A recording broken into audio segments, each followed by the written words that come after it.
Marley was dead, to begin with.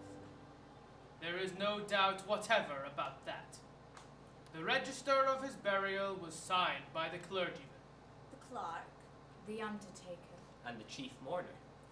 Ebenezer Scrooge signed it, and his name's good up at the exchange for anything he puts his hands to. Old Marley was as dead as a doornail. I don't know what there is particularly dead about a doornail. No doubt the wisdom of our ancestors is in the simile, and my unhallowed hand shall not disturb it. There is no doubt that Marley was dead. This must be distinctly understood, or nothing wonderful can come of the story we are going to relate. So, I repeat emphatically, Jacob Marley was dead as a doornail. Scrooge knew he was dead. Of course he did. How could it be otherwise? Scrooge and he were partners for I don't know how many years. Scrooge was his sole administrator, his sole executor, his sole residuary legatee, his sole assign, his sole friend, and his sole mourner. and even Scrooge was not so dreadfully cut up about the sad event. He was an excellent man of business on the very day of the funeral, and solemnized it with an undoubted bargain. Oh, he's a tight-fisted hand at the grindstone is Scrooge, hard and sharp as flint. For which no steel ever struck out a generous fire, secret and self-contained. And as solitary as an oyster. The cold within him freezes his old features, stiffens his gait, makes his eyes red, his thin lips blue. And he speaks out clearly in his gracing voice. He carries his low temperature always about with him. He ices his office in the dog days, and doesn't thaw it out 1 degree at Christmas. No one would ever stop him in the street to say, "My dear Scrooge, how are you? When will you come to see me?" No beggars implore him to bestow a trifle. No child will ask him what o'clock it is. Even the blind man's dog appears to know him, and pulls him away, as if to say, no eye at all is better than the evil eye of Scrooge. He passes behind our backs like a cold shiver to edge his way along the crowded paths of life, warning all human sympathy to keep its distance. That, ladies and gentlemen, is not to Scrooge. Scrooge and Marley. Scrooge won't have Marley's name painted out. Why go to the expense? Some call him Scrooge, and some Marley. It doesn't really matter, as long as their credit's good and they can pay on the nail. Or the coffin nail, perhaps.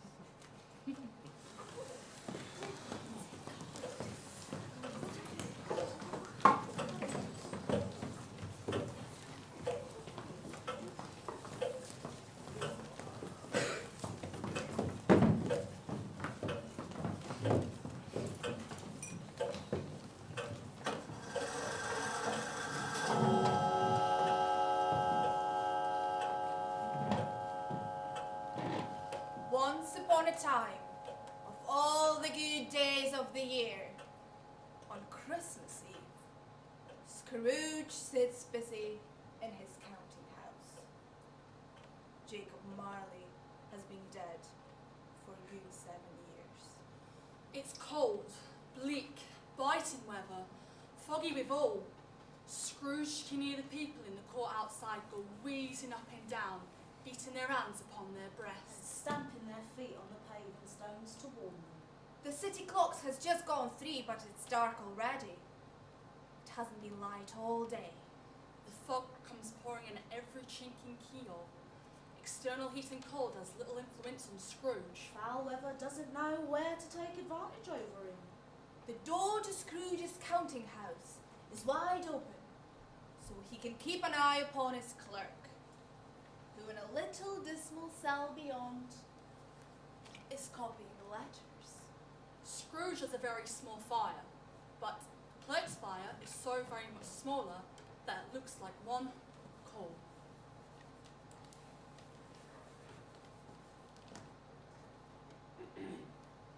What is it, Cratchit? If you could see your way, Mr. Scrooge, in your great generosity, sir, to spare me a few coals for my fireplace, which is now empty, sir. I could not see my way clear. And if you have time to take off your work to come in here, Cratchit, with such exorbitant demands, then you and I must part company. Is that what you want? Oh, no, Mr. Scrooge. By no means, sir. Thank you for your time, sir. Clark put on his white comforter and tried to warm himself at the candle, in which office, not being a man of strong imagination, he failed. Merry Christmas, Uncle! God save you. Back! I'm back. He has so heated himself with walking through the fog and frost, this nephew of Scrooge, that he is all in a glow. Christmas a humbug, Uncle. Surely you don't mean that. I do. Merry Christmas? What reason have you to be merry? Poor enough. Oh, well, what reason have you to be dismal? You're rich enough. Back! I'm back. Don't be cross, Uncle. What else could I be? I live in a world of fools. Merry Christmas? Out upon Merry Christmas.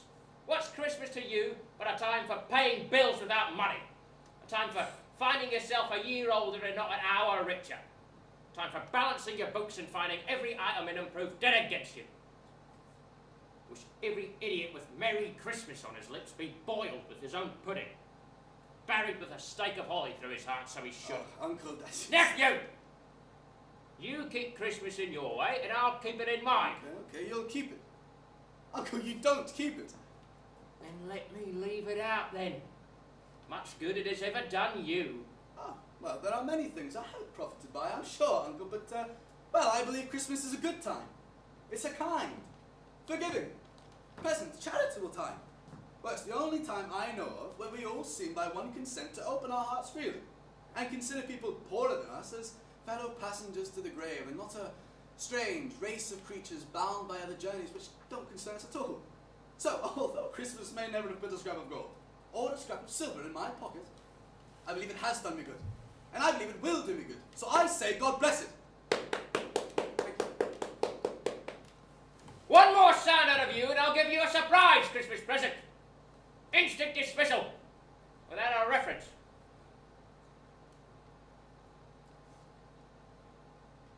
You're quite a powerful speaker, sir. No wonder you don't go into Parliament. Don't be cross, Uncle. No. So, will you dine with us tomorrow? Don't insult my intelligence. What? Waste a day singing silly songs and stuffing down pudding and playing Hunt the Slipper with a pack of spoiled little brats. Seeing you in hell would be a pleasant alternative. Why? Okay, why? Why did you get married, nephew? Ah, because I fell in love, Uncle. Because you fell in love? Good afternoon. You never use that as an excuse not to come and see me before. Don't use it as an excuse not to come and see me now. Good afternoon. You know, I want nothing from you. And I ask nothing of you. Why cannot we be friends? Good afternoon. Well, I am sorry with all my heart to find you so resolute. We have never had a quarrel to which I have been a party, but I have made the offer in homage to Christmas, and I will keep my Christmas human until the last. So, a Merry Christmas, Uncle. Good And a afternoon. Happy New Year. Cratchit! Will you wake up and let this relative out of my sight?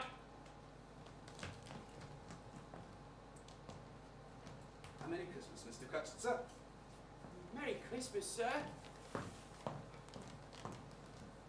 There's my clerk. 15 shillings a week with a wife and brats talking about a Merry Christmas. I think I'll retire to Bedlam in search of some sanity. Two portly gentlemen, pleasant to behold, now stand with their hats off in Scrooge's office. Good afternoon. Merry Christmas! Bedlamites. Scrooge and Marley, we believe? Have we the pleasure of addressing Mr. Scrooge or Mr. Marley? Mr. Marley has been dead for 7 years. Died 7 years ago this very night. And we have no doubt his liberality is well represented by his surviving partner. We are representatives for the Society for the Relief of Poverty, sir. Are you indeed? The Ragged Children's Clothing Charity. The relief of starvation on city streets. The Gentlewoman's provision of simple fare to the deserving poor. Humbug! At this festive season of the year, Mr. Scrooge. It is Scrooge, is it not? Yes, it's Scrooge. Mr. Marley is deceased. Yes, of course. You said so. Ah, yes. Unfortunately, deceased. At this season of the year, it is more than usually desirable that we should make some slight provision for the poor and homeless. Who suffer greatly at the present time. Many are in want of common necessities, sir. Hundreds are in want of common comforts, sir. Poor people. Yes, Mr. Scrooge. Beggars. Alas, yes, Mr. Scrooge. Are there no prisons? Plenty of prisons, sir. And the workhouses? Are they still in operation? They are still, sir. And the poor law? We wish we could say they were not. And the poor law? In full vigour, is it? And the treadmill? Still turning nicely, I hope. Both very busy, sir. Glad to hear it. I was afraid from what you had said that something had happened to those admirable institutions. They hardly furnish Christmas cheer to the multitude, sir. At this time of the year, want is keenly felt and abundance rejoices. How much shall we put you down for? Nothing! Ah, we understand, Mr. Scrooge. An anonymous gift, that's very generous. A modest benefactor, Mr. Scrooge, who would do good by stealth. And doesn't wish to see his name published. I wish to be left alone! I don't make merry at Christmas, and I can't afford to make idle people merry either. I support the poorhouse, sir, and the treadmill, and the jails. They cost enough on old conscience. Those who are badly off make use of such luxuries. Many would rather die, sir, than go to the poorhouse. If that's what they prefer, by all means let them do it. Decrease the surplus population. It's not my business if they rather die. It's enough for a man to understand his own business, and mine keeps me occupied continually. Good afternoon, gentlemen. Merry! Good afternoon! Seeing clearly that it was useless to pursue their quest, The portly gentleman withdrew. Foggier yet, and colder. Piercing, searching, biting cold. The owner of one scant young nose, gnawed and mumbled by the hungry cold, as bones are gnawed by dogs, stooped down at Scrooge's window to regale him with a carol. Oh, bless you, merry gentlemen, let nothing you dismay. Remember Christ our Savior. Humbug! At the hour of shutting up his counting house arrived. With an ill will, Scrooge dismounted from his stool and tacitly admitted the fact to his expectant clerk.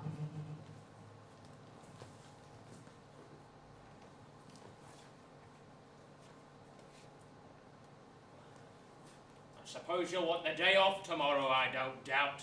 Oh, if it's quite convenient, sir. It's not quite convenient.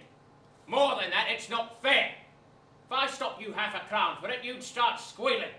I'll be bound. You'd think yourself ill-used. Well, sir, don't you think I'm ill-used having to pay you for lying idle? Christmas is but once a year, sir. So you can pick a man's pocket every 25th of December? Pathetic excuse. I suppose you're asking for the whole day? be in 2 hours earlier the next morning, when sanity returns to the world. That's all I've got to say to you. Merry Bah! Rest you merry gentlemen, let nothing you dismay. Remember Christ our Saviour was born on Christmas Day, to save us all from Satan's power when he had gone astray. Oh, tidings of comfort and joy, comfort and joy. Oh, tidings of comfort and joy. Meanwhile, the fog and darkness thicken, so that people run about with flare and links, proffering their services to go before the horses and the carriages and conduct them on their way. The ancient tower of the church, Whose gruff old bell was always peering slyly down at Scrooge from a Gothic window in the wall, striking the hours and quarters in the clouds with tremulous vibrations afterwards. as if its teeth were chattering in its frozen head up there. The cold becomes intense. The brightness of the shops, where the holly sprigs and berries crackled in the lamp heat of the windows, made pale faces ruddy as they passed. Scrooge, who had finished reading his newspaper, beguiles the evening with his favourite reading, his bank statement. Cratchit, with the long ends of his comforter hanging below his waist, for he bears no greatcoat, goes down the ice slide at Cornhill 20 times between a lane of boys, in honour of it being Christmas Eve. Waiter! Toothpick!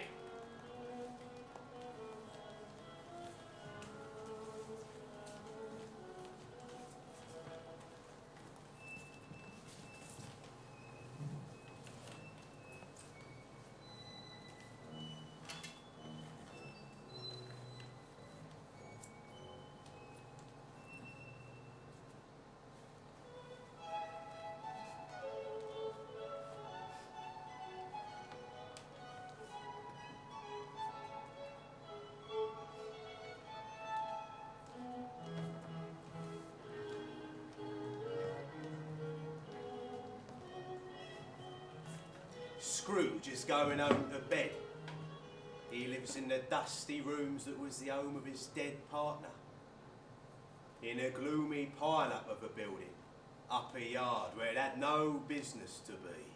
You can't help fancying it ran up there when it was a young house, playing hide and seek with all the other houses and lost its way out. Even Scrooge, who knows its every stone, has to grope with his hands. By the way, the door knocker. It's a fact that there's nothing particular about the door knocker, except that it's very large. Scrooge has seen it every night and morning. And Scrooge has as little as what's called fancy about him as any man in the city of London. So, let anyone explain why Scrooge can see, having his key in the lock, should see not a knocker, but Marley's face. with a dismal light about it, glowing like a bad lobster in the dark. Though the eyes are open, they don't move, that, and its livid colour makes it horrible. Horrible. Jacob Marley. Is that you, Jacob? Don't come bothering me now, old partner. Meant to be as dead as a coffin nail, remember? It's a knocker again.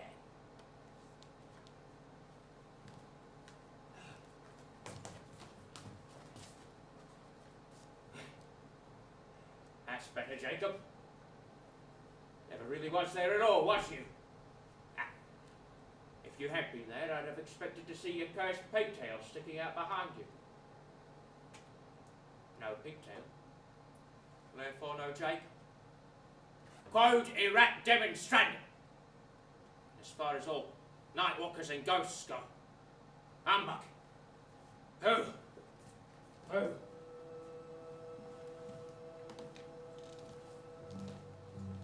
Some talk of driving a coach and horses up a good old flight of stairs. Well, I mean to say, you could fit a hearse up that staircase. Is that why Scrooge thinks he can see a hearse in the gloom? Humbug! it's dark. Scrooge, Likes it dark. darkness comes cheap.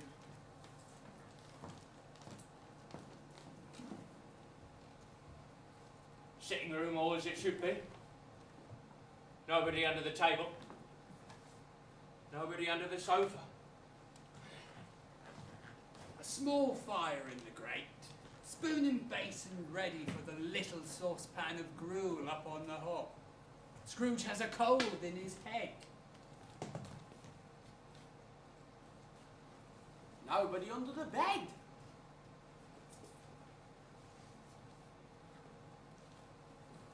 Nobody in the closet. Nobody in his dressing gown, which is hanging with a suspicious manner against the wall. Nobody by the window. Nobody at the door. Nobody anywhere. Quite satisfied, Scrooge sits down before the fire to take his gruel. It's a small fire. It's nothing on such a bitter night. Scrooge is obliged to sit over it and brood over it before he can extract the least sensational warmth from such a handful of fuel. His glance happens to rest upon the bell. A disused bell. Which communicates, for some purpose now forgotten, with a chamber on the highest story of the house. It is with great astonishment and inexplicable dread that Scrooge sees the bell start to swing. It swings so softly it hardly makes a sound. But now it rings out loudly. And so does every other bell in the house. Who's ringing the bell? It's humbug still. Who slams the door? And who drags chains when there are no prisons hereabouts? Footsteps. Scrooge never held with stair carpet. So he can hear the footsteps on the stairs.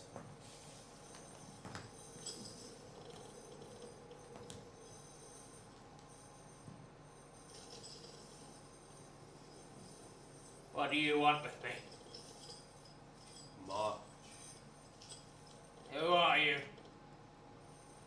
Rather, ask me who I was. All right then. Who are you? In life, I was your partner, Jacob Marley. Jacob Marley. I always knew you had no bowels. I see it clearly. Do you not believe in me? I don't. Why do you doubt your senses? Because little things upset me. Like, how do I know you're not a mere indigestion? A hard gristle of chop, a blot of mustard, a crumb of cheese, a fragment of underdone potato. Yes, it's stomach upset. More gravy than graveyard you. You see this toothpick? I do. You're not looking at it. I see it all the same. Yes, well, I need only swallow this to be persecuted for the rest of my days. Persecuted by legions of restless spirits and hobgoblins. Yes, stomach upset. What do you say about that? Oh,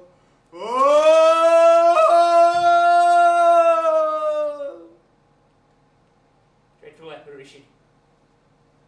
Why do you trouble me? man of worldly mind, do you believe in me or not? Suppose I do. Got no choice. But Jake, why do you visit me? Couldn't you have stayed at home? It's getting late and I've been hard at work. I'm here to warn you, Ebenezer Scrooge. Learn from me. My spirit never walked beyond our counting house, so I am condemned to wander through the world to see what I might have shared on earth and turned to happiness. But Jacob, you was always a good businessman. It was not enough. Mankind was my true business. Charity, mercy, benevolence, these were all my business. Money-making was but a drop in the wide ocean of my proper business. Don't be flowery with me, Jacob. Why are you in chains? I wear the chains I made in my life. I made them link by link, yard by yard. Every day I made money and forgot the poor. You has to travel every day, wearing those. Would you know the weight and length of the strong coil you bear yourself? 'Tis a ponderous chain. Don't be hard on me, Jacob. Speak comfort to me. I have none to give. I cannot linger anywhere. I have very little more time to deal with you. Don't be hard on me. I beg you. At this time of the rolling year, why did I wander through crowds of fellow beings with my eyes turned down, and never raise them to that blessed star which took the wise men to a home of poverty? That's flowery, Jacob. Very flowery. I'm here to warn you, to give you a chance of escaping my fate, and to give you some hope. Oh, thank you. You were always a good friend to me, Jacob. A bit of hope would come most welcome tonight. Thank you. You will be visited by 3 spirits. Yeah, oh, yes, what? Is that the hope you spoke of? It is. Well, thank you. I'd rather do without. Expect the first tomorrow night, when the bell tolls 1. Can't I take all 3 at once? Get them over and done with, like nasty medicine. Expect the second the night following, and the third the next night, when the last strike of 12 no longer echoes. Look to see me no more, Ebenezer Scrooge. But for your own sake, remember me. Remember me. Remember me. The air is filled with phantoms wandering hither and thither in restless haste, and moaning as they go. They all wear chains like Marley's ghost. Some are even linked together. They might have been guilty government ministers. Scrooge has known many of them during their lives. The misery for them all is that they seek to interfere for good in human matters, and the power is lost forever. Amber!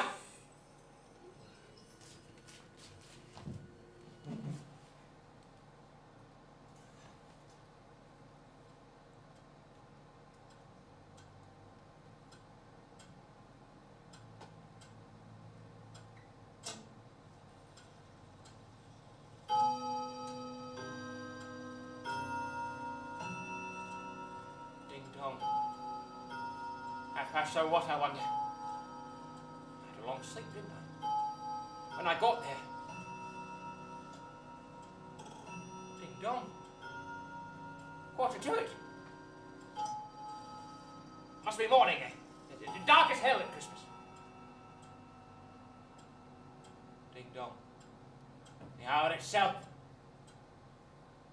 And nothing else. 1 o'clock. Can't be possible. It was near 2 when I got to bed with all the disturbance. Where's my watch?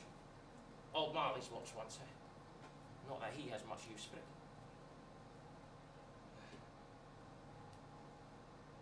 What's this one also?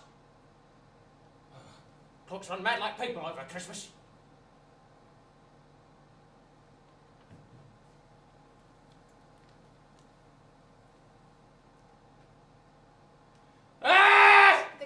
Of his bed were drawn aside, I tell you, by hand. Not the curtains at his feet or the curtains at his back, but those to which his face who were addressed. The curtains of his bed were drawn aside, and Scrooge, starting up into a half-recumbent attitude, found himself face to face with an unearthly visitor who drew them. as close to it as I am now to you. Are you the visitor I was told to expect? I am. Who are you then? I am the ghost of Christmas past. Long past? No. Your past. Spirit, please. No need to stand there so respectful. Please be covered. Put your cap on your head. My cap? You wish to put out my light so quickly? You, one of those dim spirits that tried to make a cap to cover my flame and make the whole world dreary? You, the great fire extinguisher. Don't ask me that. Please, Spirit, trouble yourself no further. Keep your cap under your arm as far as I am concerned.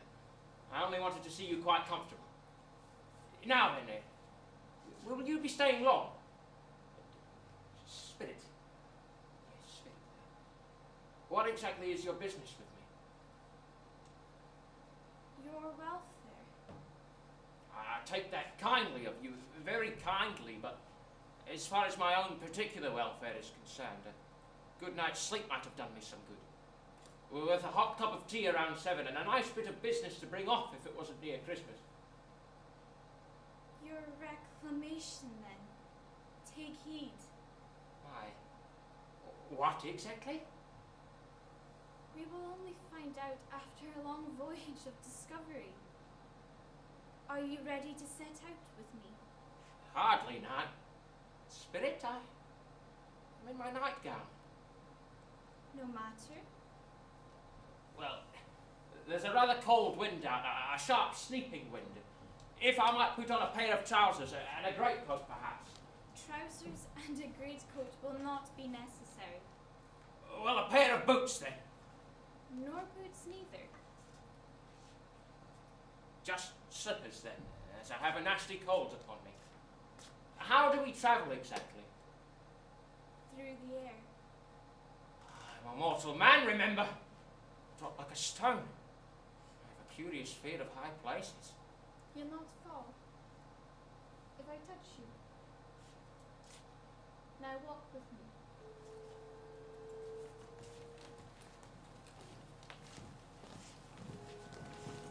Heavens, this is my old country. You remember the road? Remember it?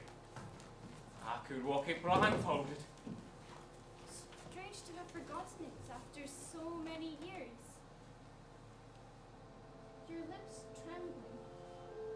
What's that on your cheek? On my cheek? It's just a pimple. A perfectly ordinary pimple. Listen. Who are they? They are but shadows of things that have been. They have no conscience themselves. I know him. The school isn't altogether empty. There's one lonely boy, forbidden to go home by his father. I was alone. Not entirely. Open sesame. Scrooge! Where are you, Scrooge? Stop hiding in there, boy. There's potatoes for peeling. We didn't keep you on at the school so you could read books, you know. Close sesame. Scrooge! Poor boy. I wish What do you wish? there was a boy singing Christmas carols. I shouldn't have scared him off. Let us see another Christmas.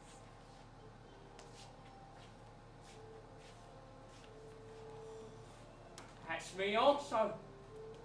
Still alone, after 10 Christmases. Not reading now. Walking up and down in my cage. With other boys gone home for jolly holidays.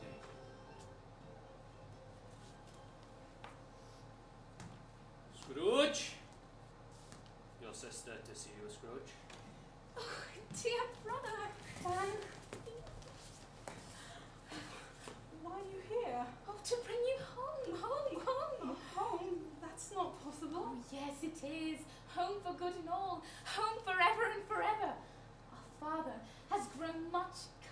now home's changed. Home's like heaven. He spoke gently to me one night when I was going to bed. So I dared ask him if you might come home, and this time he said yes. Yes, my dear brother, yes you may. So I've been sent in a coach to bring you. You're quite a woman now, little Fan. And you're to be a man and never come back here again. Fetch down Master Scrooge's box. We're to be together all the Christmas long and have the merriest time in the world.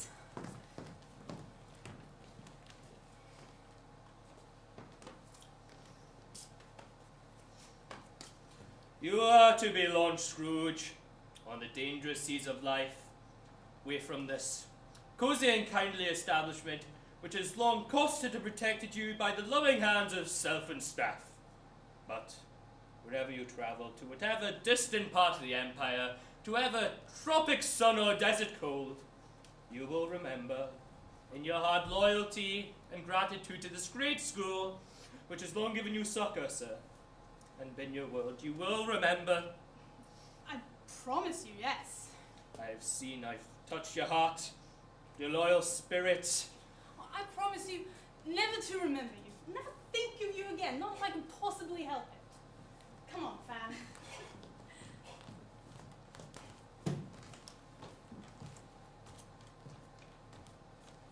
A delicate creature, your sister Fan. But she had a great heart. She had.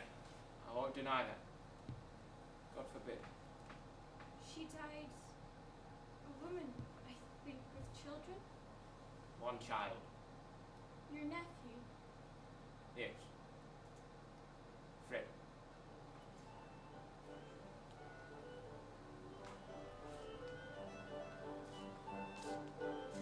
You remember this place? Remember it? Weren't I apprenticed here? Goodness me. Why, it's old Fezziwig. Bless his heart, Fezziwig is alive again. 7 o'clock! Yo-ho there!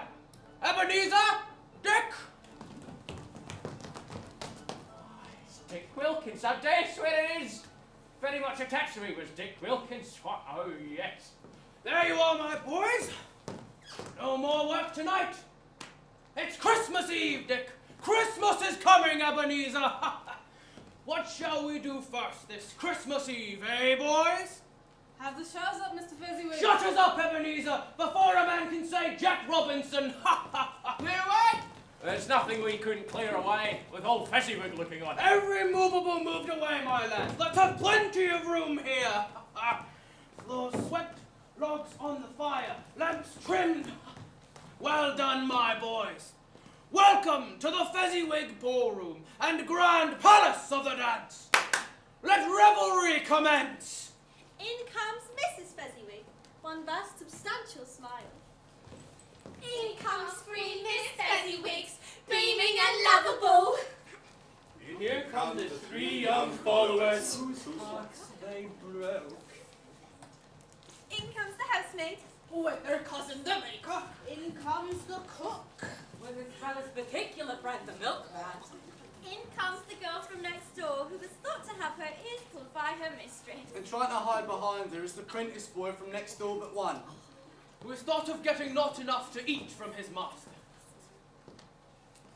So hilly-ho, with our cake and our negus, with our cold roast and our cold boiled, with our minced pies and our beer.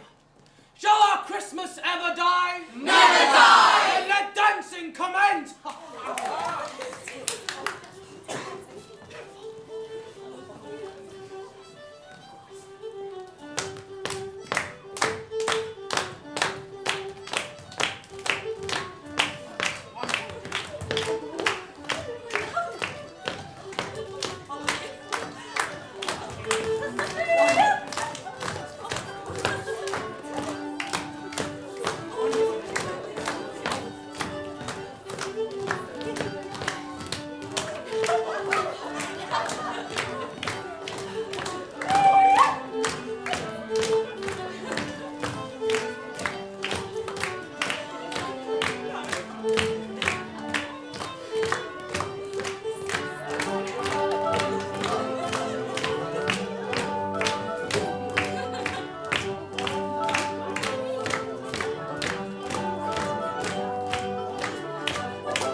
Mr. and Mrs. Fezziwig take their stations. One at either side of the door. And shaking hands with each person individually as he or she goes out. Wish him or her a Merry Christmas. A Merry Christmas. A Merry Christmas. A Merry Christmas. Merry Christmas. Merry Christmas. Until all have retired but the two apprentices. They do the same to them. Well done, lads. Cheer up and a Merry Christmas. Merry Christmas, my boy. And thus the cheerful voices die away, And the lads are left to their beds. which are under a counter at the back of the shop. A small matter, isn't it? To throw a party and make all those folks so full of happiness. Small. Dear old Fezziwig, we'll have to work for him, Dick. Who else could make the boy but next door one cheerful? Or get the cook skipping as high as the moon. Or the baker who never smiles, laughing fit to burst his breeches? Or turn this old warehouse into a palace of the dance. God bless old Fezziwig. Yes, Dick, bless his old heart. You spent little of your mortal money. 3 or 4 pounds worth, perhaps. Was that such a wonderful thing? It's not the money, Spirit. Did you just say it's not the money? He had the power to make us prentices happy or miserable. His power lay in small things, looks that you couldn't add or count up in a ledger. The joy he gave was quite as great as if it had cost a fortune. Ebenezer, old fellow, Yes, Dick. when we grow old, You mean grow older? we'll still be good friends, will we not? I think so.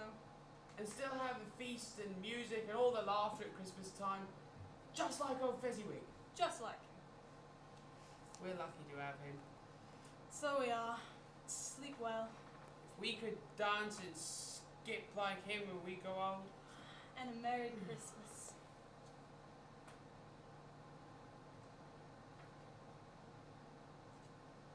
What's the matter?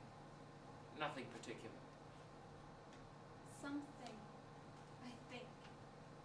I would just like to have a word or two with my clerk just now.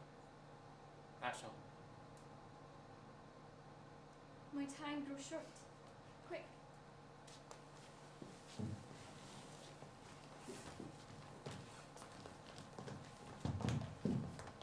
This was not addressed to anyone in particular, but it had an immediate effect, for once again Scrooge saw himself. But he was older now, a man in the prime of his life. His face had not the harsh and rigid lines of later years, but it had begun to wear the signs of care and avarice. There was a greedy, restless motion in the eye, which showed the passion that had taken root, and where the growing tree would fall.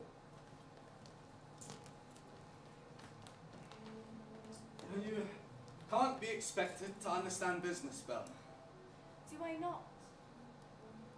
If those idlers do not pay their rent, well, they should be forced out onto the street. I have always paid on the nail. And collected on the nail too, Ebenezer. So I must. You know, am I a charitable organisation? Are we not to have expenses when we have a home together? No, Ebenezer, it must be no. You don't understand business, Belle, but I understand that we can never have a home together.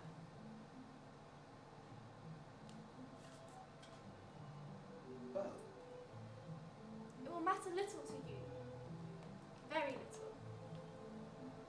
Another idol has displaced me. If it can cheer and comfort you in time, as I would have tried to, then I have no just cause to grieve. what idol has displaced you? The golden one. Oh, is this the fair dealing of the world? It is so hard on poverty, but yet it condemns wealth. Is that fair of you, Belle? You want to be rich so the world cannot touch you. That is your master passion now. All else is forgotten. Perhaps I have become wise at last. But I have not changed towards you. Have I, Belle? We used to agree agree long ago, when we believed that you would work hard to improve our position, just a little. And then we would marry. I was a boy then. I was entirely ignorant of business. And you have changed. Towards you. When we agreed we were one heart, now we are two. Our agreement is fraught with misery. I cannot tell you how many times I've thought I must tell you this. It's enough I have thought it. Have I ever tried to wriggle out of our bargain, though? Not in words. Apart from what then? Changed nature, in an altered spirit. Everything that made my love valuable to you. Tell me honestly, if we had not met before, would you still try to win me now? A girl without money, or the hope of money. You think not? I would think otherwise if I could. But now you weigh everything by gain. If you were false to your new idol and took me, well, repentance and regret would surely follow. So now I must release you from your promise. I do so with a full heart, for the love of him you once were. Yes, I remember what you were. That makes me think. You may have some pain in this, but soon, very soon you will recover. You'll dismiss the memory of me. You will do it gladly. I was no more than an unprofitable dream. You will be grateful that I woke you up at last. Goodbye now. May you be happy in the life you have chosen.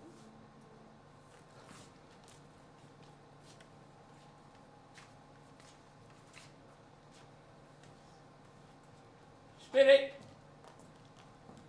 Remove me from this place!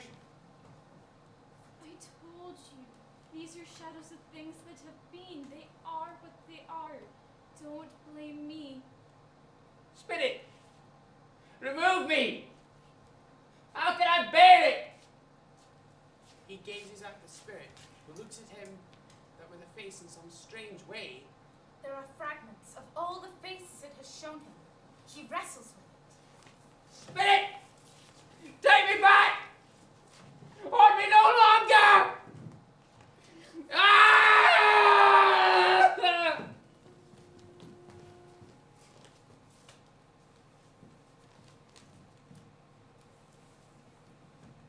Scrooge is conscious of being exhausted.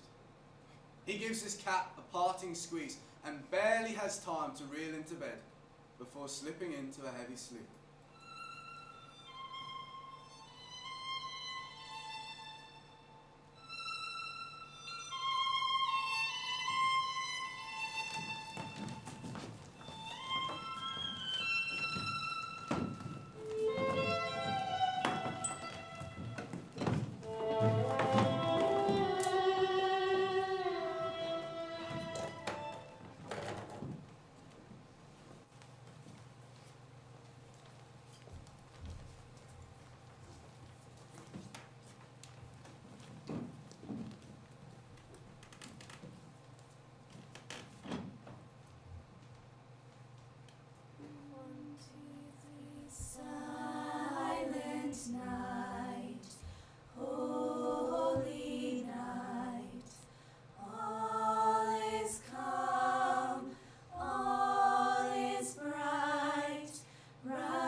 After what he's gone through, old Scrooge is fit for any sorts of surprises. Nothing between a baby and a rhinoceros can astonish him. Very much. Now, being prepared for anything, he's not by any means prepared for nothing. Consequently, when the bells strike one and no shape appears, He's taken with a violent fit of trembling. 5 minutes, 10 minutes. Quarter of an hour goes by. Yet nothing comes. All this time, Scrooge lies upon his bed. The very core and centre of a blaze of ruddy light. Which, being the only light, was more alarming than a dozen ghosts. He's powerless to make out what it means. And is somehow apprehensive that it might be an interesting tact of spontaneous combustion. At last, however, he begins to think that the source and secret of this ghostly light might be coming from another room. The idea taking full possession of his mind, he gets up softly. And shuffles, in his slippers, to the door.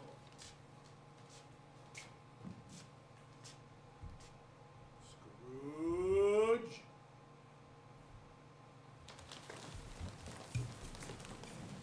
Another spirit, I don't doubt. Come over here and know me better. Scrooge! I am the ghost of Christmas present. You've never seen the like of me before. Never in my life. Never walked out with my young brothers. They are older than me, for I am very young. I can't say I have. Do you have a large family, spirit? More than 1,800. One born every year. Since the first. That is a rather prodigious large family for a man to support. Spirit, conduct me where you will. Last night I went forth on compulsion and learned a lesson which is working now. Tonight, if you have anything to teach me, then let me profit by it. But don't be hard on me, not too terribly hard, eh? How do we travel exactly? Through the air. I'm a mortal man, remember. I'll drop like a stone. I have a curious fear of heights. Touch my robe. White snow on the rooftops. Dirtier snow on the ground below. Plowed in deep furrows that cross and recross each other hundreds of times. there's nothing very cheerful about the climate of the town. And yet, there's a lot of cheerfulness abroad. The poultry shops are still half open. The fruiterers are still radiant in their glory. There are great round pot-belly buckets of chestnuts, shaped like the waistcoats of jolly old gentlemen. There are ruddy, brown, broad-girt onions shining in the fatness of their growth like Spanish friars. And winking in wanton shyness at the girls. And as they go by, glancing demurely at the hung-up mistletoe. And, oh, the grocer's nearly closed. Canisters rattling up and down like juggling tricks. The blended scent of tea and coffee, so grateful to the nose. And the raisins, so plentiful and rare. And indeed fruit, so caked and spotted with molten sugar to make even the coldest slipper on feel faint. And subsequently billions. And customers, eager, tumble up against each other, clash their wicker baskets together, and leave their purchases behind. And make all such mistakes in the best humour possible. Now, all the good people are called to church or chapel. People line up in the baker's shop to get the Christmas dinner cooked. Sight of these poor revellers seem to interest the spirit very much. Spirit, would you apply your charms to any kind of dinner on this day? To any kindly given, to a poor one most. Why to a poor one most? Because it needs it most. Come.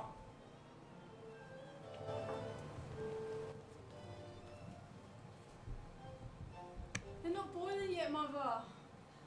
Whatever happened to your father and Tim? And Martha? Martha wasn't even late last Christmas. Where's Martha? Here's Martha, Mother. Near the potatoes, born at last, all ready for the goose. We're up past 11 for a foreground for a lighting, and then we have to get up early to clean the shop for Christmas. Don't worry about that. So long as you've come. Sit down before the fire, my dear, and have a warm. We'll bless you. Thank goodness I can have a rest tomorrow. Your father can't. He has to be up early. That's too bad. Why is he? I know why. Mr. Scrooge. That's Father coming. Hi, Martha.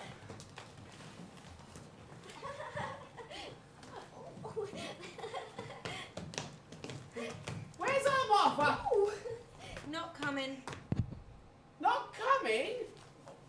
What? That spoiled off our Christmas. No, it won't, Father! Oh! Come on, Tim. Come and see how the pudding's bubbling. So how did Tim get on at church, Bob? Oh, good as gold, even better.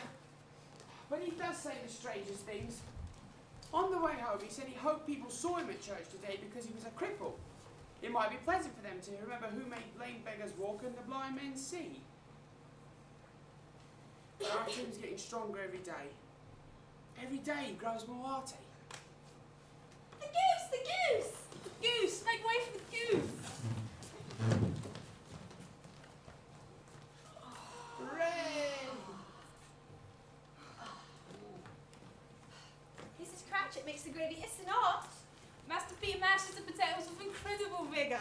Miss Belinda sweetens up the applesauce. Martha does the up plates.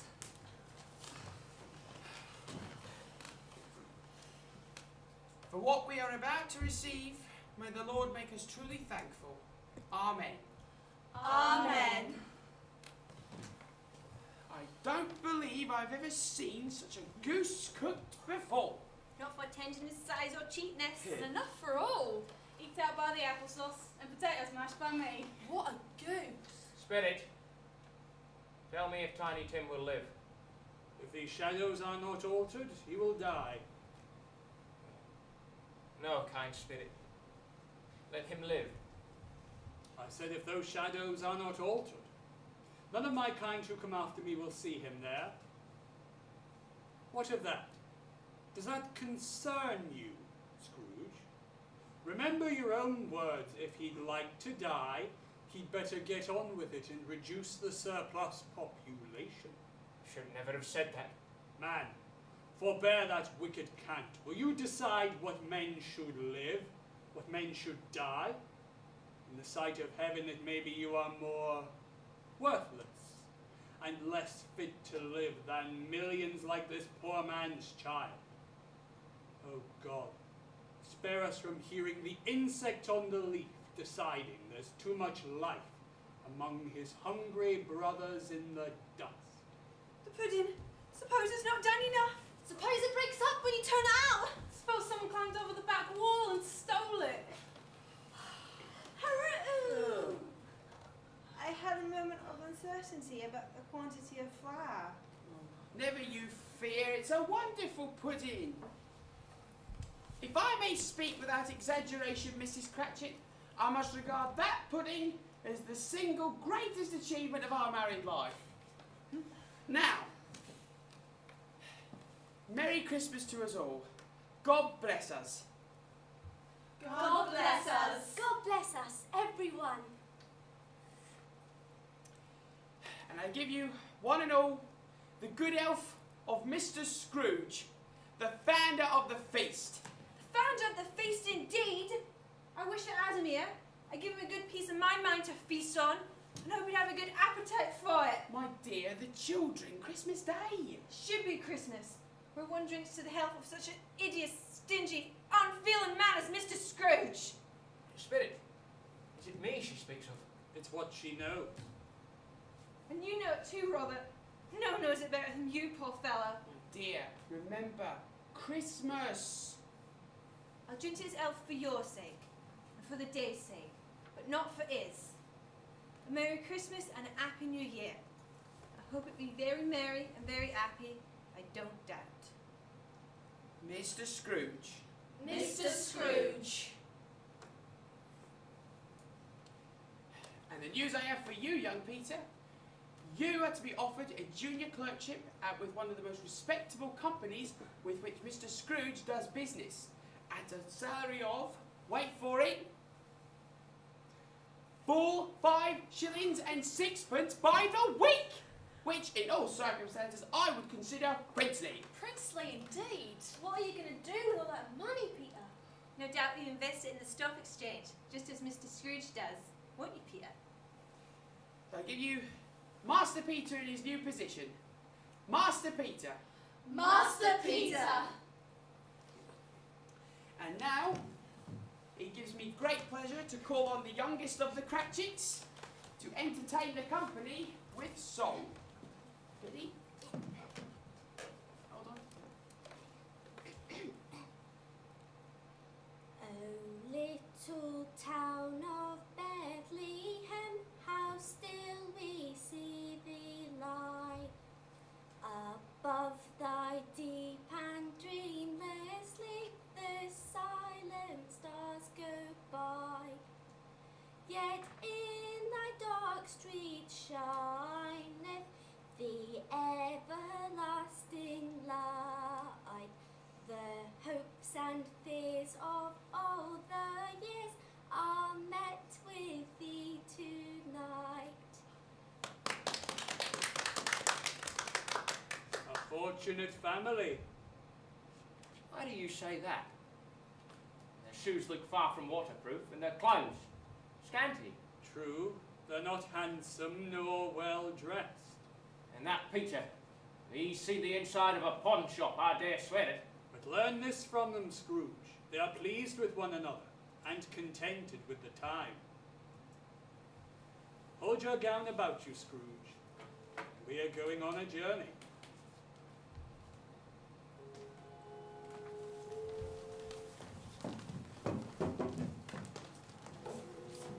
Where to exactly?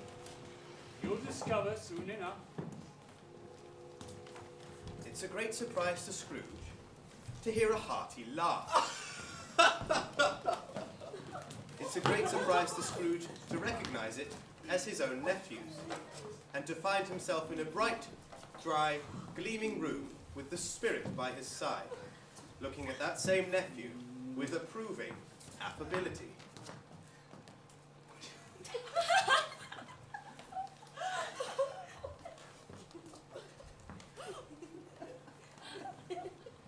If you happen by some unlikely chance to know a man more blessed than a laugh than Scrooge's nephew, All I can say is I should like to know him too. introduce me to him and I'll cultivate his acquaintance. When Scrooge's nephew laughs this way, Old in his sides, rolling his head and twisting his face into the most extravagant contortions. And Scrooge's niece, by marriage, laughs as heartily as he. And their assembled friends, not being a bit behindhand, roar out lustily.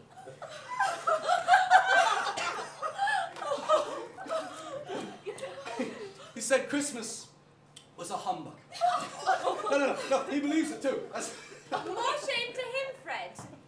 Well, Scrooge is a comical old fellow, that's the truth of it. And, well, as unpleasant as he might be, his offences carry their punishments.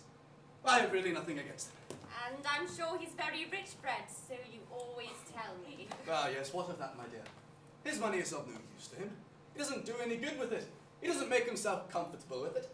He certainly hasn't the satisfaction of thinking he's going to benefit us with it, now does he? I have no patience with him. Neither have we. You know, I couldn't be angry with him if I tried. Who suffers by his ill-tempered whims? But it's nobody but himself. He takes it in his head to dislike us, and he won't come and dine with us. Well, what are the consequences? Does he lose much of a dinner? Well, indeed. I think he loses a very good dinner. An excellent dinner, my dear. Now, Tom, I don't believe the beautiful young brides make good housekeepers. I prefer mine old, strict, and a little fat around the middle, what do you say? Like I say, I'm a wretched outcast. That is to say, I'm a bachelor. Topper has clearly got his eye on one of Scrooge's niece's sisters. The one with roses on her dress? Yeah, the one with the lace tucker. So who am I to pass judgment on beautiful young brides? Go on, Fred. He never finishes what he begins to say. Such a ridiculous fellow. No, what I was going to say before I was rudely interrupted was that we should feel sorry for Scrooge. No doubt he'd find better company with us than his own doors. So I mean to give him the chance and extend to him the same invitation every year, whether he likes it or not. He may rail at Christmas as much as he likes, but I'll wear him down in the end, I dare swear it. No, I think I shook him yesterday.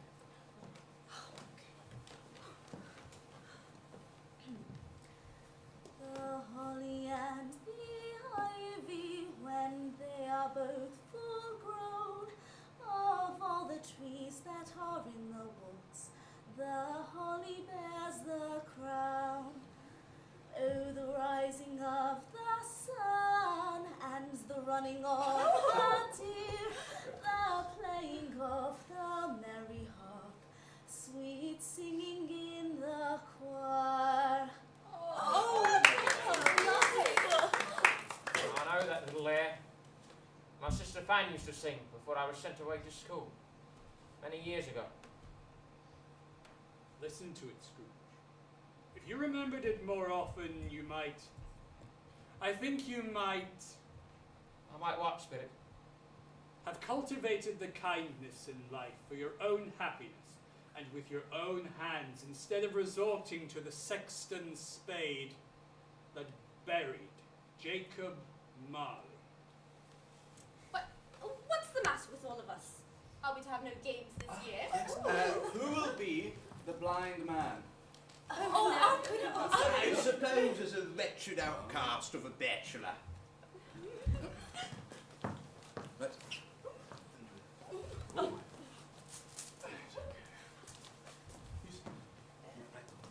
1, 2, 3. straight ahead, Topper, that's it.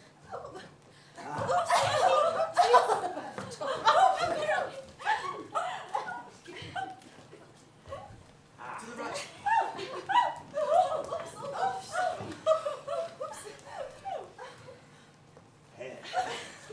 Well, I no more believe Topper is really blind than I believe he has eyes in his boots, the way he's going out with his plump sister.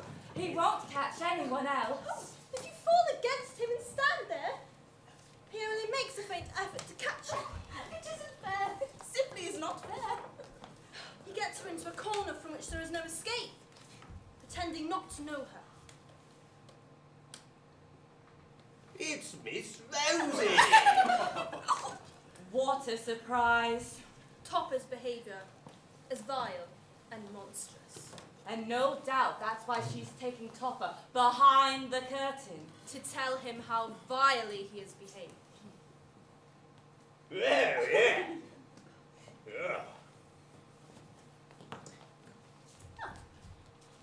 Animal, vegetable, and mineral.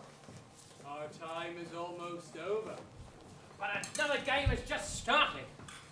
Very well then, but only a little while. It's animal. How many legs? Oh, how many legs? Well, 2. Does it have wings? Has it got wings? Yes. Can you eat it? Ooh, can you eat it? It might gobble you up. Ooh. Can it eat you? Yes. It's a turkey! Is it a turkey? Yes. Right, okay, so it's animal. Does it live in a menagerie? No. Is it ever sold in a market? No. Is it a horse? Oh, is it a horse? No. A dog? No. Oh, is it to be found in London? Lives in London, yes. Savage? Is it savage? Sometimes. Does it growl and grunt? Does it growl and grunt? Yes, quite often. Oh. Is it an agreeable animal? No. Disagreeable? Yes. When you see it in London, is it led about the streets? No. Is it a bear? No, well, a bear with a sore head, perhaps. Oh. Is it five-fisted? Is it tight-fisted? Exceedingly. Oh, I found it out! What You is know it? what it Yeah, is, what is Fred?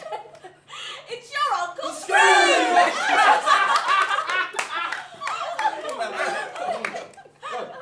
He's given us plenty of merriment, that's for sure. It would be pure ingratitude not to drink to his health. So, I say a toast. He may not accept it from us, but he may have done nonetheless. So, raise your glasses, one and all. A Merry Christmas to Uncle Scrooge. Uncle Scrooge! My thanks to you all, my compliments to you, each and every one, on this most auspicious, this most joyful occasion.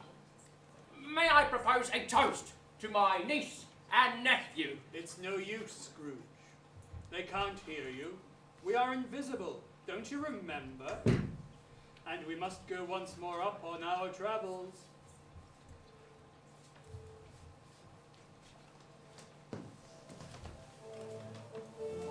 That night, Scrooge and the spirit travelled far. Much they see and many hours they visit, but always with a happy end. It's a long night, if it is only a night, but Scrooge has his doubts of this. During their travels, the spirit grows older, clearly older, but he never speaks of it. Our spirits' lives so short. My life upon this earth is very brief. It ends tonight. Tonight? Tonight at midnight. Hark, the time is drawing near. Spirit, forgive me if this is not an impertinent question, but I do spy something not belonging to yourself, protruding from the bottom of your skirts. Is it a foot, perhaps, or a claw? It might be a claw, for all the flesh there is upon it. Oh, man, look here. Look.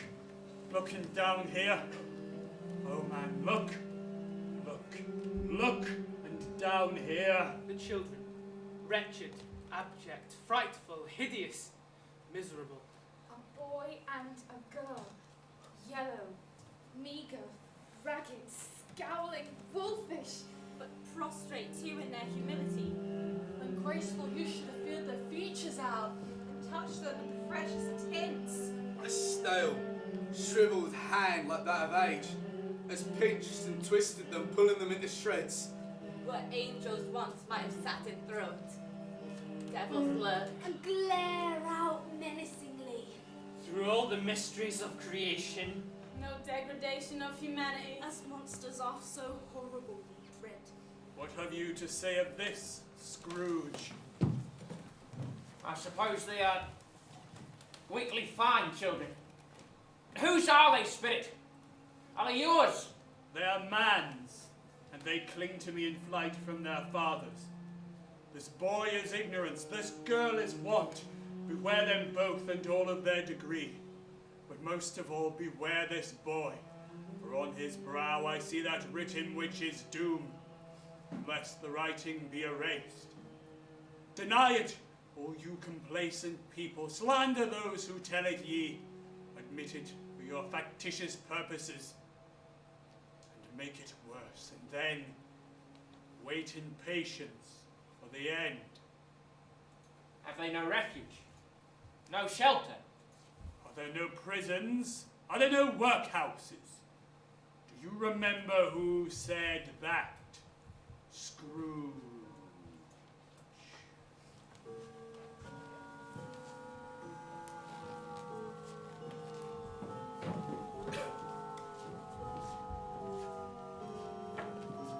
Spirit!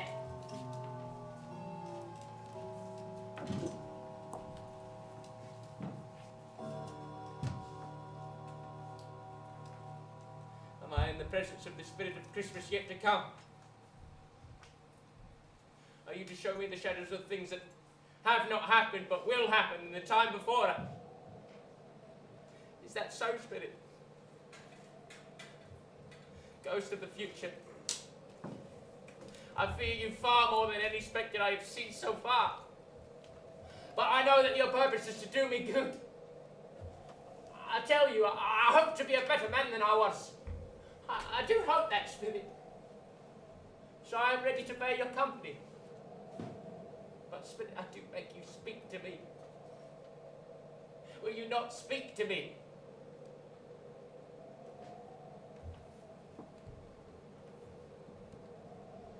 Yes. Lead on. Lead me on, Spirit. The night is waning fast. The time is precious for me. Lead on.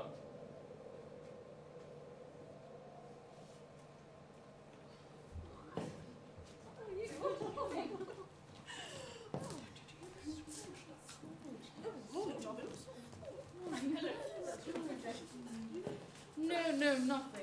I don't know anything about it either way. I only know he's dead. When did he die? Last night, I believe. I thought he'd last forever. What is the matter with him? God knows. What has he done with his money? Well, I don't know that either. Left it to the company, I suppose.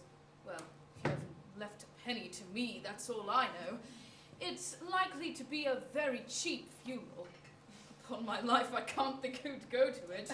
What do you say we make up a party and volunteer? Well, I don't mind going if lunch is provided. I must be fed if I'm going to make one of the party. Well, I'm the most disinterested of you all. I never wear black gloves and I never eat lunch. But I'm game for a funeral.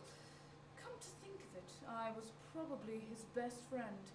We used to say good morning to each other occasionally. Well, I can't stay gossiping with you fellows, pleasant as it is. Bye-bye now. Good day. Spirit, whose death do they speak of? It cannot be Jacob Marley's, for his is in the past, and your province is in the future. Still, I will do my best to remember what we listened to together. I will learn my lesson from it.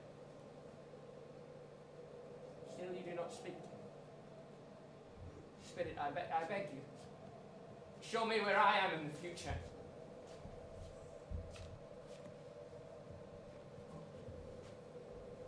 That's me. That's where I stand on James Rose mornings. Under the clock, that's my spot. That's me. Engaged on business as usual. Scrooge fancies from the turn of the head that the spirit's eyes are looking on him keenly. He begins to shudder and feel very cold. The spirit leads Scrooge into an obscure part of town, the likes of which he has never penetrated before. The ways are foul and narrow. The houses and shops wretched. The people, half-naked, drunken, slipshod, ugly. Alleyways and archways like too many cesspools to scourge their fences smell dirt and life upon the streets. The whole place reeks of crime, filth and misery. In this infamous resort, there is a low-brow betting shop, where iron, rags, bones, bottles and greasy offal are brought. Sitting among his wares is a grey-haired rascal nearly 70 years of age. When he sits, he smokes his pipe in all the luxuries of calm refinement.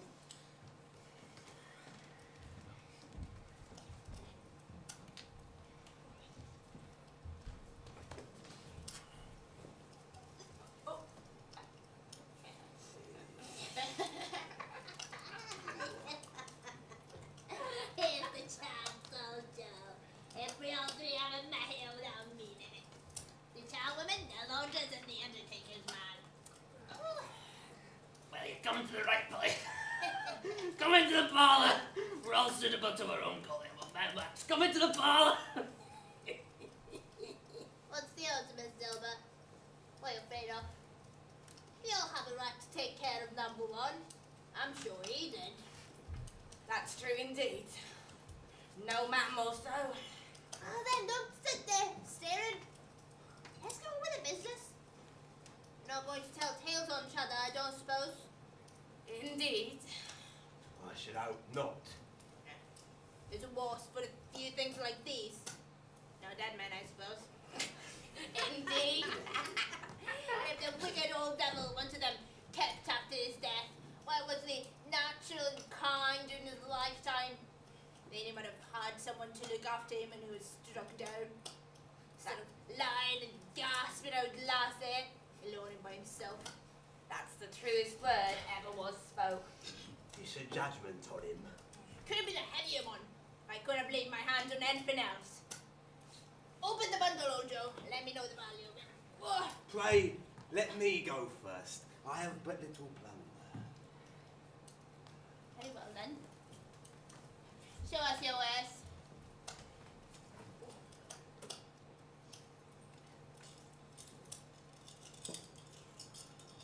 Item a seal. No great value. 5 shillings. Item a pencil case and sleeve buttons. What can you stretch to? Half a round and not an inch further. Item a brooch. Of no great value, 9 pence halfpenny each And 3 pence halfpenny. And 3 pence halfpenny if you insist. I will give you another penny if I've been boiled in oil for it.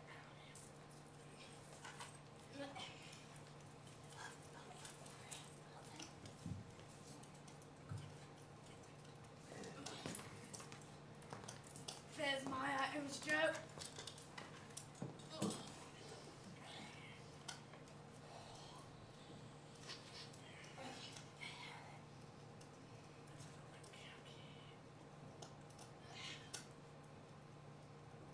Dollars to number 2.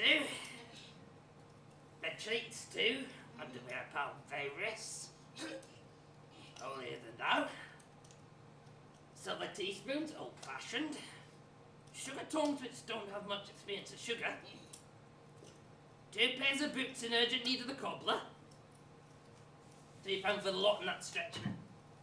But I was expecting just a little But bit. that's my weakness. I always stretches for the ladies. If you ask for another pound, I will repent of being so liberal and knock off half a crown.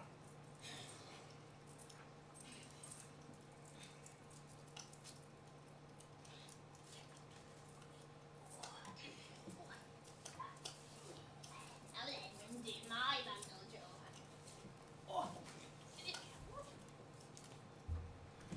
What we got here, crown jewels like that. Articles of great value, Joe, as you will see when you spread them out. What are these bed curtains? Bed curtains!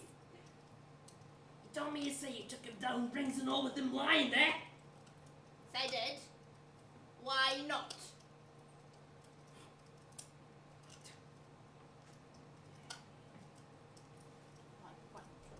Don't you go get yours! What about these blankets now? Go on, Snow. This blanket. Isn't likely to take cold where he is, I dare say. I hope he didn't die of ankle captain. Ah, don't you worry, old Joe. I took off his old blue nightshirt too. That's the end of it, you see. Frightened everyone away when he was alive, to die alone and for us to profit.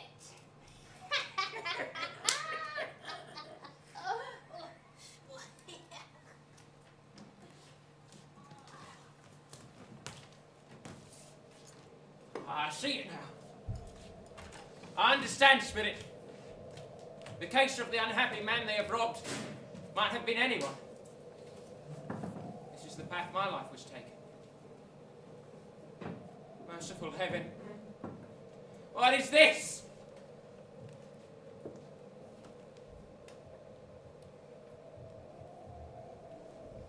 Do you want me to lift the sheet then, Spirit? To lift the sheet and see the fate? I know. I know. Easy. Easy to lift my finger and do the work. I wish to obey you, Spirit, I do, but forgive and understand me. I cannot. This is a frightful place, Spirit.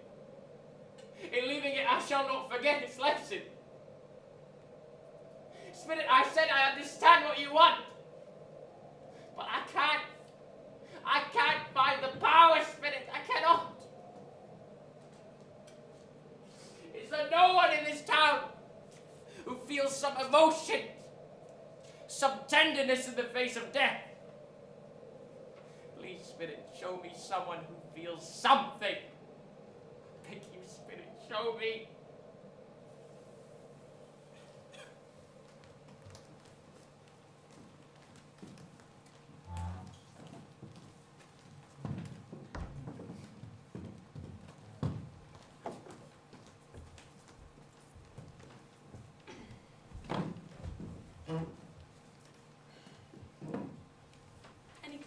little child unto him, and set him in the midst of them, and said, I say unto you, except you become like little children, you shall not enter the kingdom of heaven. Where have I heard those words before? I haven't dreamt. Keep reading. The colour hurts my eyes. They get weak by candlelight. Rest a little, Mother. No, they're better now. I wouldn't show weakness to your father when he comes home. It must be near his time. Rather past it, but he's got a little slower, I think. I've seen him walk fast with Tiny Tim on his shoulder. Very fast indeed. So have I, often. So have I. But Tim was light to carry, and your father loved him, so it was no trouble. No trouble at all. There's father coming.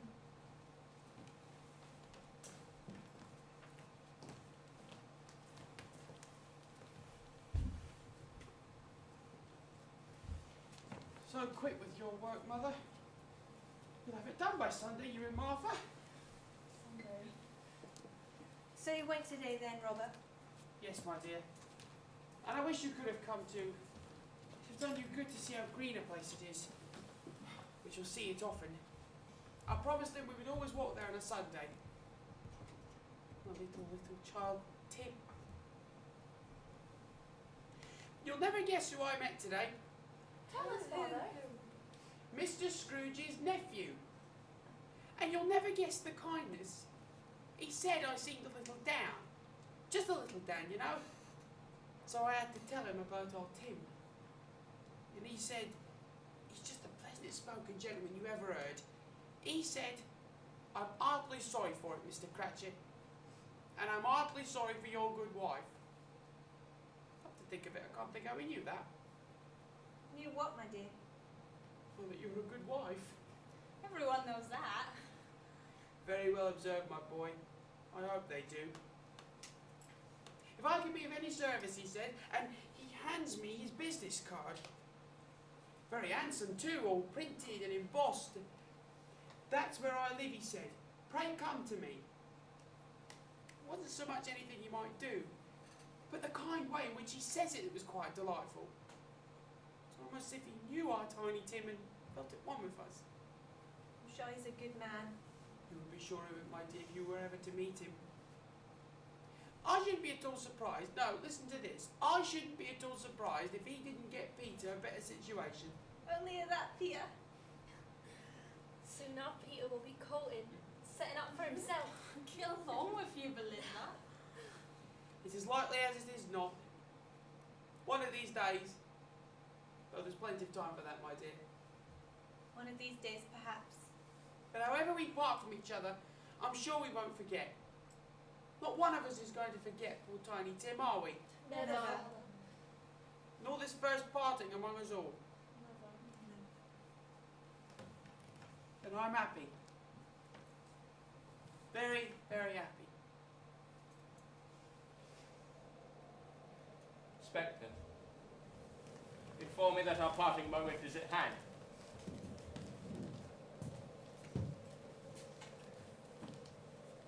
Please, Spirit, remove me from this place.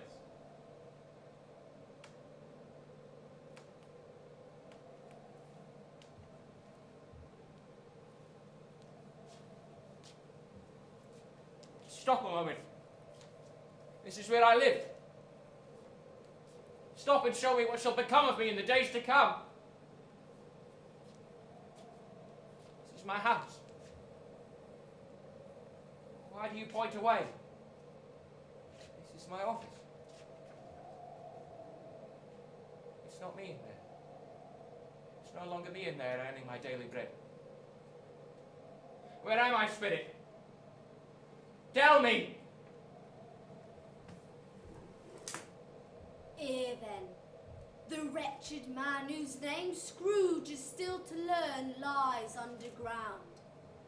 It is a worthy place, walled in by houses, overrun by grass and weeds, choked up with too much burying, fat with repleted appetite.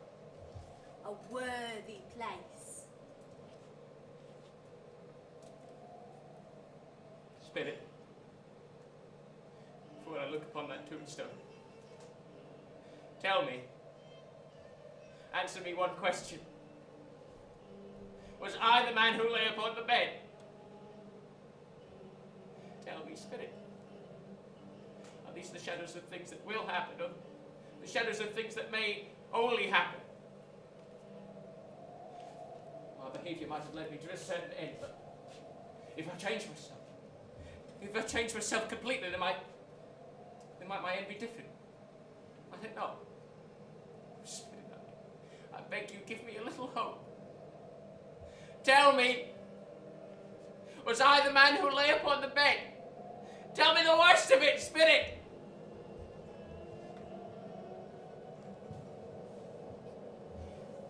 No. Not I, Spirit. I'm not the man I was. I'm someone else now. I'm someone else entirely. I won't be the man I might have been had I not the pleasure of meeting you, Spirit. Why do you show me these things if I'm past all hope and lost forever? Good Spirit. Kind Spirit. Tell me I may still change the shadows of these things. Tell me I may still change. I promise you. I'll give you my solemn oath. I'll honour Christmas all the year. I will live truly in the past, the present, and the future. Spirit, please. Please tell me I may sponge away the writing on this stone.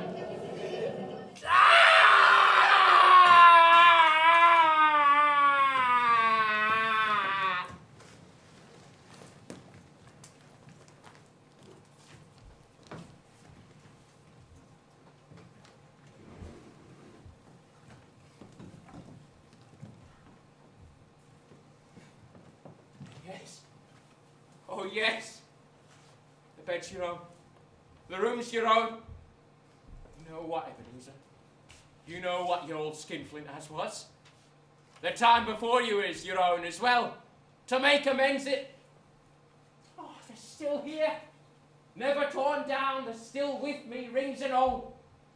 Our bed curtains are still here. Ebenezer Scrooge is still here. The shadows of the things that might have been will vanish away. I know they will. I swear, the spirits of present, past, and future will strive within me. I honour them. Oh, Jacob Marley. Heaven in Christmas time be praised for this. I say it on my knees, Jacob, on my knees. I don't know what to do. I'm as light as a feather. I'm as happy as an angel. I'm as larky as a schoolboy. I'm as giddy as a drunken man. I'm as jolly as a jumping bee.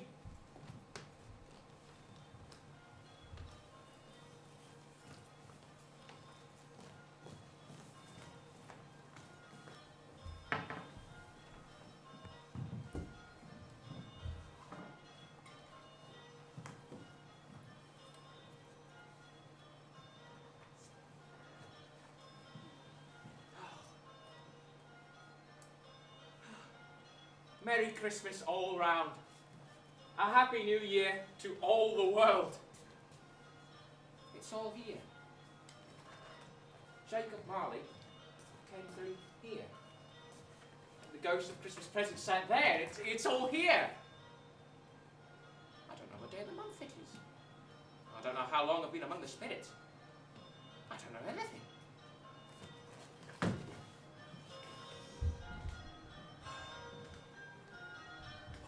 Whoop! Hello! Here, boy! Eh? My boy, what day is today? Today? Why, it's Christmas Day. It's Christmas Day. I haven't missed it. The spirits have done all their work in one night. Of course they can. They can do anything. Hello again, my boy. Hello. Do you happen to know the Poulterers down the next street but one? I should hope I did. Pleasant boy, remarkable boy, intelligent boy, a boy to breed from. Do you know the prize turkey they have hanging up there? Not the small one, the big prize turkey. What, the one as big as me? Delightful boy. It's a pleasure to speak to him. Yes, my boy. And is there at this very moment? Ha! Then nip round and buy it, will you? For Mr. Scrooge. Are you serious? Deadly serious, I do assure you. Nip round and tell them to bring it back here, so that I might give them directions as to where to send it. Come back with the man and I'll give you a shilling. Come back in less than 5 minutes and I'll give you half a crown. I'm off like a shot. Oh, Bob Cratchit. He shan't know who sends it. Oh, it's a magnificent bird, and he'll think it just dropped down on his family from the sky. It's a fowl twice the size of Tiny Tim.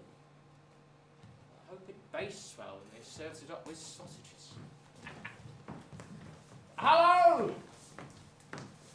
Oh, that is a turkey. That could never have stood on his 2 legs.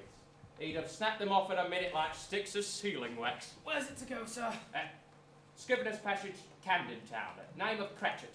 And never breathe a word as to who sent it. Never breathe a word, sir.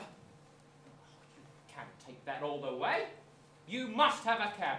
Likeable and efficient boy. Can you call me a cab? You're a cab, sir. Delightful boy. Now, here's money for the bird, and for the cab, and, as promised, half a crown for the young sparkler.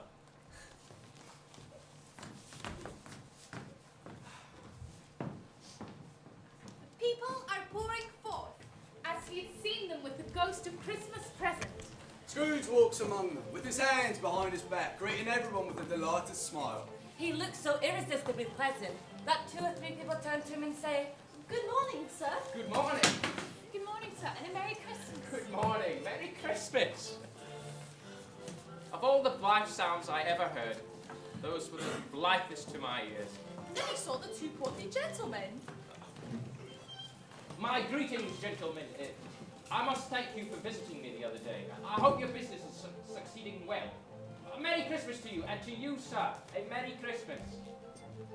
Mr. Scrooge? Is it Mr. Scrooge?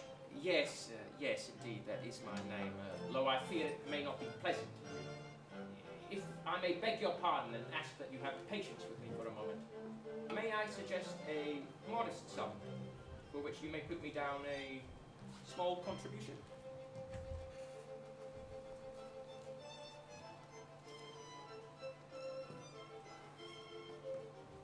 Did you say a modest sum, Mr. Scrooge? Mr. Scrooge, did you say a small contribution? Lord bless us, Mr. Scrooge, are you serious? Yes, and not a farthing less. A great many back payments for part of it. Now, do me a favour and say no more about it.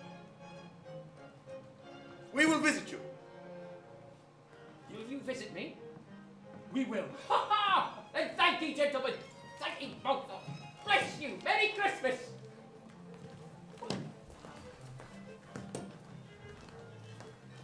Scrooge had never dreamed that any walk, that anything, could bring him so much happiness. In the afternoon, he turns his steps towards his nephew's house. He passes the door many times before he finds the courage to go up and knock. Then he makes a dash and does it.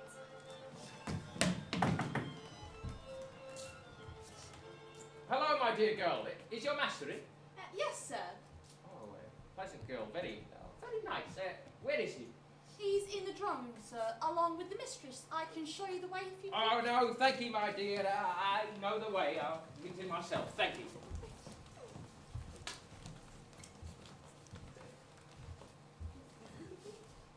Fred! Are you in there, Fred?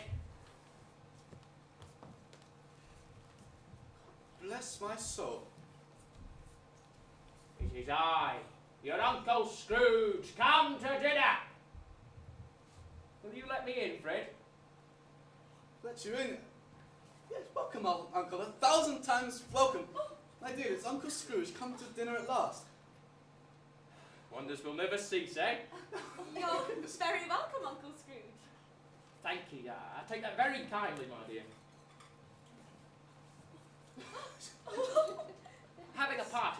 we? Games and all the jollity.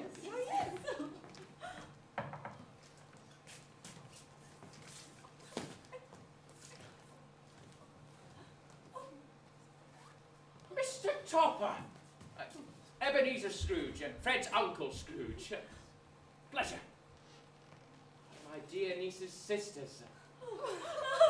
My dear, I must warn you to be particularly watchful of Mr. Topper. Wonderful party, wonderful jollity. Well, I think we can promise you that, Uncle. And wonderful games. Do you think we might have a small one, just now, to kick off proceedings? Wonderful happiness. They all go late to bed. Tired out by the joy of the occasion. But Scrooge is early at his office next morning.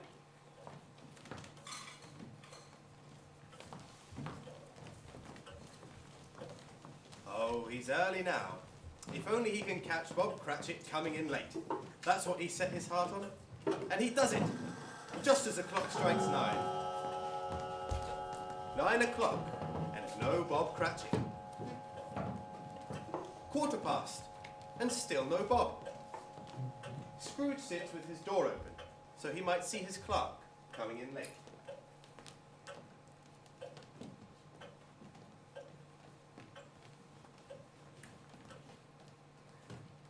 Hello, Cratchit. What do you mean by coming in at this time?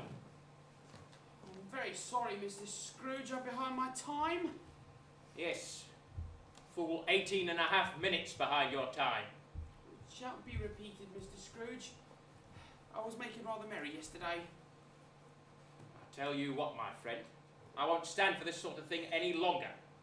Therefore, I am going to raise your salary. Now, Bob has no doubt that his master has taken complete leave of his senses. He has a momentary idea of knocking Scrooge down with his own ruler. And calling out for help to the people in the courts for a straitjacket. Merry Christmas, Bob. A merrier Christmas than I have given you for many years. Are you feeling quite yourself, Mr. Scrooge? My new self, Bob. My old self no longer. I will try and help you in your struggling family. We can talk more about it this afternoon over a nice bowl of Christmas mulled wine, good and spicy. Now, Bob Cratchit, in the name of sanity, will you fetch another scuttle of coal and light the fire before you dot another I or cross another T? Bob Cratchit!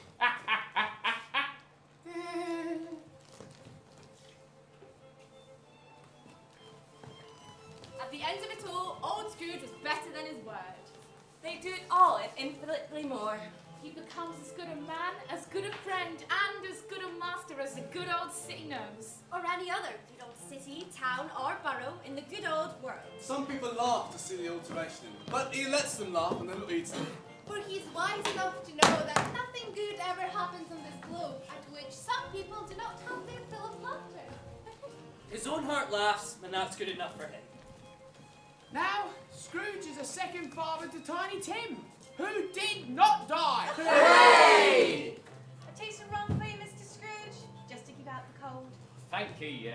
I've decided to give up on the spirits forever.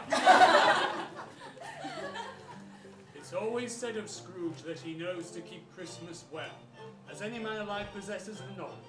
May that truly be said of us, and all of us. God bless us, everyone.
Silent night, holy night, all is calm, all is bright, round yon virgin mother and child, holy infant so tender and mild, sleep in heavenly peace, sleep in heavenly peace. Silent night.